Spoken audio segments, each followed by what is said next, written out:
আমি চন্মনি মদন মোহন উচ্চ বিদ্যালয় এসএসসি পরীক্ষা কেন্দ্র 2026-এর ফল সুপার।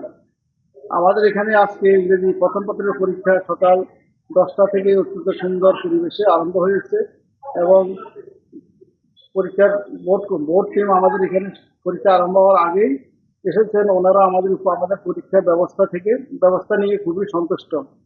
যাক, আল্লাহর হুকুম, হঠাৎ করে 11 নং কক্ষে একটি ফ্যান ছুটে পড়ে এবং এতে একটা ছাত্র আহত হয়। তার কপালের ডান পাশে কিছু অংশ ফ্যানের একটা হাতার অংশ লেগে হালকা কেটে গেছে।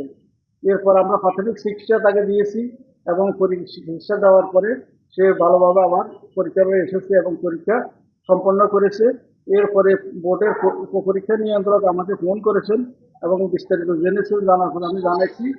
এরপর উনি পরামর্শ দিয়েছেন যে ছেলেটাকে যতটুকু সম্ভব তাকে অন্তত পরীক্ষা শেষ হওয়ার পর কিছু অতিরিক্ত সময় দেওয়ার জন্য।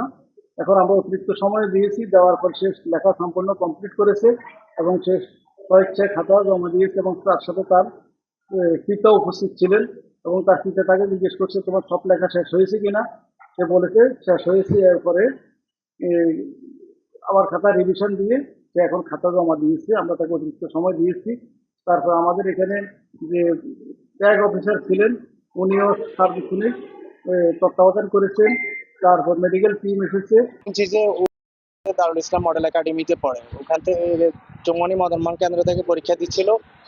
11টা 20-এর দিকে শুনতেছিলাম যে ফ্যান পড়ছিল একটা। পরে একজন টিচার আমার ফোন করে বললো যে আপনার ছেলেটাই মনে হচ্ছে ইঞ্জুরি হচ্ছে, আপনি একটু কেন্দ্রে আসেন। আসার পরে আমি জানতে পারলাম যে আমার ছেলেটাই আসলে ইঞ্জুরি হয়েছে।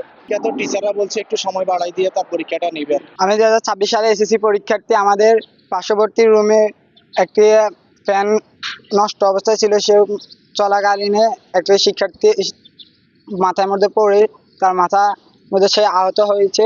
আমরা চাই কর্তৃপক্ষ যেন প্রত্যেকটা রুমের নষ্ট ফ্যানগুলোকে অতি তাড়াতাড়ি ঠিক করে দেওয়া হয়। মনে পরীক্ষা দিতেছি মদন মোহনে। আমরা কারে ফ্যানের উপরে খালি লাড়া দেয়, ফ্যান শক্ত না, এই জন্য আমরা ক্লাসে গরমের ভিতরে পরীক্ষা দিছিল।